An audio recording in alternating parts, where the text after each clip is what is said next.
You're insecure. 황동현의 시선 집중 인터뷰. 각박한 연예계에서 치열하게 감정을 소비하는 연예인들의 심리적인 상황은 늘 극과 극을 오간다고 합니다.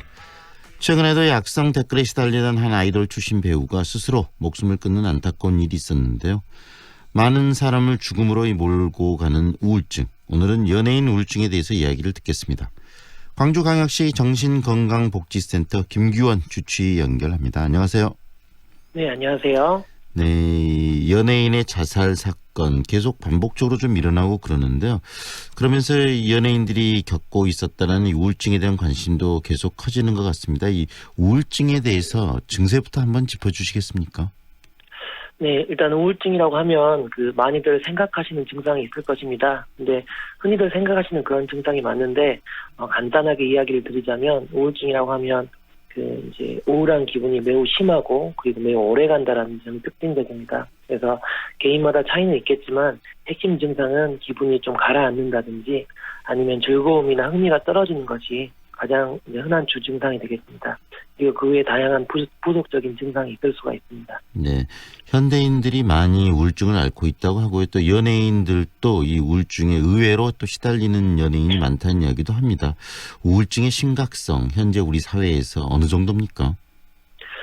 일단은 심각성을 좀 개인의 측면이랑 사회적 측면에서 바라볼 수 있는데 네. 일단 개인적으로 보면은 한 사람의 기능이 크게 떨어지는 것이 가장 문제가 됩니다. 그래서 학생 같은 경우에는 성적이 크게 떨어진다든지 학교를 좀 그만두는 일이 생기는 경우가 많고 또 직장인들은 일에 집중이 안 되거나 그로 인해서 이제 스트레스나 갈등이 발생해서 휴직이나 또는 직장을 그만두는 일까지 생기고 또 이제 주부 같은 경우에는 만사가 귀찮아진다든지 하는 것 때문에 집안일을 완전히 손을 놓게 되는 그런 일들이 생기게 됩니다. 그래서 네.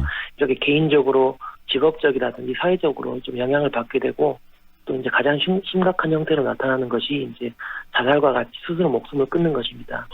가장 심각한 네. 형태가 자살이라는 말씀이신데요. 이렇게 우울증이 발생하게 되는 원인은 어떻게 진단을 하십니까? 우울증 같은 경우에는 이제 좀 다양한 원인이 좀 있으실 수가 있는데요. 이제 보통의 경우에는 많은 사람들이 사는 것을 보게 되면은 그 스트레스 같은 경우는 거의 한정적입니다. 그래서 개인적으로는 직장 내에서 받는 스트레스가 좀 원인이 되는 경우도 많고요. 네. 또 개인적으로는 학생 같은 경우는 성적 스트레스 그리고 이제 가장 흔한 것이 또 경제적인 스트레스 그리고 이제 대인 간의 관계가 스트레스가 되는데 이거는 친구들 간의 관계에서도 그럴 수도 있고요. 가족 내에서도 그럴 수도 있고 또는 이제 친구들 간의 관계 아니면 이제 이성 관계 또 고부 관계 이런 것들이 특징적으로 나타납니다. 우울증이 자존감하고도 연관성이 좀 있을 것 같은데요. 네.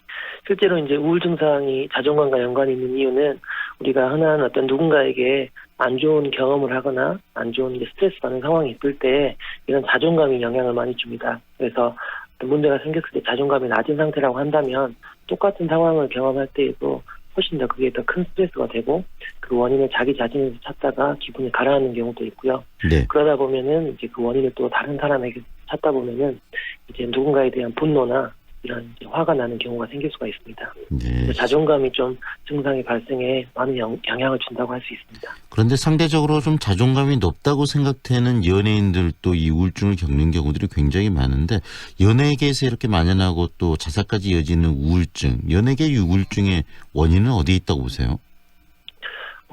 사실 연예계를 제가 정확하게 잘 알지는 못하겠지만 좀 추정을 좀 해보자면은 네. 최근에는 이제 인터넷이나 매스컴이 좀 발달하면서 좀 개인의 여과되지 않은 이런 공격성이나 이런 것들이 연예인들에게 좀 표현되는 경우가 많아지는 것 같습니다. 그래서 댓글 같은 것으로 공격을 받는 경우도 좀 더 많아지기도 하고 또 다양한 형태로 좀 적용을 당한다든지 좀 부정적인 소문이 나서 빠르게 좀 퍼져버리는 그래서 SNS상에서 이런 안 좋은 소문이 만연하는 이런 경험들을 하게 된다면 조금 더 아무리 자존감이 높은 사람이라도 좀 고통스러울 수가 있을 것 같습니다. 연예인들의 네네 말씀하시죠. 예, 그리고 이제 또 사실 비단 연예인들뿐만 아니고 현재 시대를 살아가는 이제 모든 사람들에게는 이런 사회 변화를 충분히 좀 따라가기 어려운 이런 문제들이 좀 발생하게 되기가 쉬운 걸로 생각이 됩니다. 결국은 이 악성 댓글 또 연예인으로서 자존감이 높은 만큼 이 비판의 목소리들에 굉장히 상처받는다는 이야기시네요. 네, 그러겠습니다. 네. 어떻게 보면 또 그런 측면에서 정서적인 면에서 있어서 그 연예인들이 우울증에 더 취약할 수도 있겠다는 생각이 우리 선생님의 이야기를 들으면서 좀 들기도 합니다.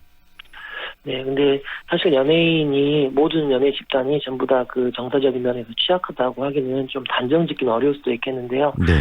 그렇지만 아까 얘기한 것처럼 조금 더 스트레스에 노출되는 이런 상황들이 훨씬 더 일반인에 비해서 높을 가능성이 있고, 그다음에 스트레스에 노출될 때 그 강도 역시나 워낙에 많은 사람들에게서 비판을 받게 될 수 있기 때문에 조금 더 아무래도 우울증에 좀 더 취약할 수 있겠습니다. 네, 주목을 받고 또 나름대로 자존감이 높은 연예인들도 이 우울증에서 많이 시달리고 있고 댓글이나 주변 사람들의 평가에 대해서 굉장히 상처를 많이 받는데 평범한 또 생활을 하는 사람들은 더 그러지 않을까라는 생각도 들고요.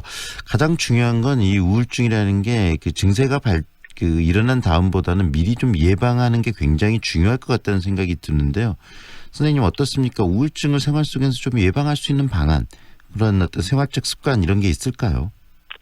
사실 모든 우울 증상의 원인은 이제 스트레스라고 간단하게 표현할 수도 있겠습니다. 그래서 이제 이미 증상이 생긴다면 그 다음에 치료가 필요하겠지만 역시 말씀해 주신 것처럼 예방이 가장 중요할 텐데요.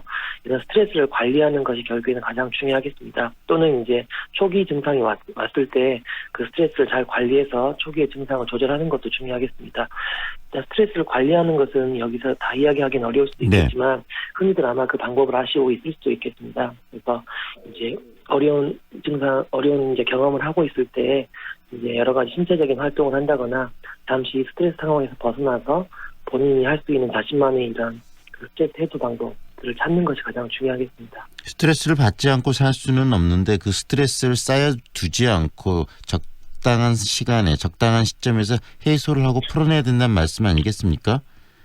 네, 맞습니다. 그리고 사실은 스트레스라고 표현했지만 똑같은 상황을 경험할 때에도 그 받는 스트레스는 다 다를 수도 있기 때문에 이제 또 한 가지 좋은 방법은 내면적으로 그 외부의 스트레스를 경험하는 자신만의 방법 또는 자신의 성격을 바꿔나가는 것도 또 중요한 방법이 될 수도 있습니다. 그리고요, 우울증이나 이런 증상들이 오기 시작하면 증세들이 나타날 때 이 주변과의 관계를 좀 차단하고 혼자 고립되는 경향도 좀 있는 것으로 알고 있는데 주변에서 이런 우울증의 초기 증상이 보이는 어떤 지인이나 이런 분들이 있다면 어떻게 주변에서 대응을 해주는 게 가장 적절할까요? 사실 그 우울 증상이 온 사람에게 이렇게 위로를 한다거나 좀 도움을 주고 싶은 경우가 많이 있을 수 있습니다. 그렇지만 이미 우울 증상이 와 있으신 분들은 상당히 좀 예민해 있는 상태일 수도 있고 그 어떤 위로의 말도 실질적인 도움이 되지 않는 경우가 많습니다. 오히려 이제 우리가 명절 때 친척들에게 듣는 말이 기분이 안 좋듯이 이미 우울 증상이 와 있을 때에는 어떤 조언도 좀 도움이 안 될 수도 있고 오히려 불편감이 생길 수도 있어서 네. 이제 사회적으로는 필요한 것은 이런 어려움이 있을 때 치료를 좀 더 권유해 줄 수 있는 그리고 이러한 정신과적인 치료에 관대해 줄 수 있는 분위기가 되어서 좀 치료받는 것을 좀 꺼리지 않도록 하는 것이 중요할 수 있겠고 네. 일단 제일 좋은 것은 그 이야기를 할 때 가장 잘 들어줄 수 있는 것 그리고 좀 그 사람들의 입장에서 좀 공감해 줄 수 있는 태도가 가장 중요하겠습니다. 네. 연예인의 우울증 그리고 우울증에 의한 안타까운 선택 이런 과정들을 보면서 일명 또 베르테르 효과라는 표현도 쓰고 그러던데 이 모방 자살이나 그런 부분들이 일어날 수 있는 개연성도 있는 거 아니겠습니까? 네, 맞습니다. 분명히 좀 사회적인 문제가 될 수도 있는데요. 네, 이제 다른 연구들을 좀 살펴보게 되면은 조금 위험한 사람들, 실제로 좀 우울증 증상 때문에 자살을 고려하고 있는 사람들에게는 그런 시도를 좀 앞당기는 효과가 일부 좀 있는 것도 연구 결과에 나옵니다. 네. 그렇지만 우울증 증상과 전혀 상관이 없는 사람들은 또 그런 것들로 인해서 영향을 좀 받지는 않는 것으로 또 결과가 나오고 있어서 네. 이제 전체적으로는 이런 치료 자체에 대해서 조금 더 관대해질 필요가 있겠고 사회적으로는 조금 더 이제 수용적인 분위기가 필요하겠습니다. 네. 그리고 이번에 이런 연예인의 어떤 자살 이 과정을 보면서 우리 사회가 타인에게 과도하게 너무 부정적 관심들을 많이 가지고 있고 댓글이나 이런 SNS가 더 활성화되면서 그것을 헐뜯는 그런 문화가 굉장히 더 확산 퍼져가고 있는데 이런 부분을 우리 스스로 좀 절제하려는 노력도 필요하지 않을까라는 생각도 좀 들거든요. 네, 맞습니다. 이제 하지만 이 부분을 좀 개입이 들어가려고 한다면 네네. 또 표현의 자유라는 것과 또 충돌을 하게 될 수가 있는데 네. 그 사이에서 적절한 수준의 어떤 사회적인 성숙도 필요할 것 같고 필요하다라고 한다면 이런 매우 악성적인 것들에 대해서는 조금 차별적인 접근도 좀 필요하지 않을까 하는 생각도 듭니다. 예, 우리들 스스로가 그런 부분을 좀 제어하고 정제하는 자신의 의식의 성숙도가 굉장히 좀 중요하다는 생각이 들고요. 오늘 말씀은 여기까지 듣겠습니다. 고맙습니다. 네, 감사합니다. 지금까지 광주광역시 정신건강복지센터 김규원 주치의와 함께했습니다.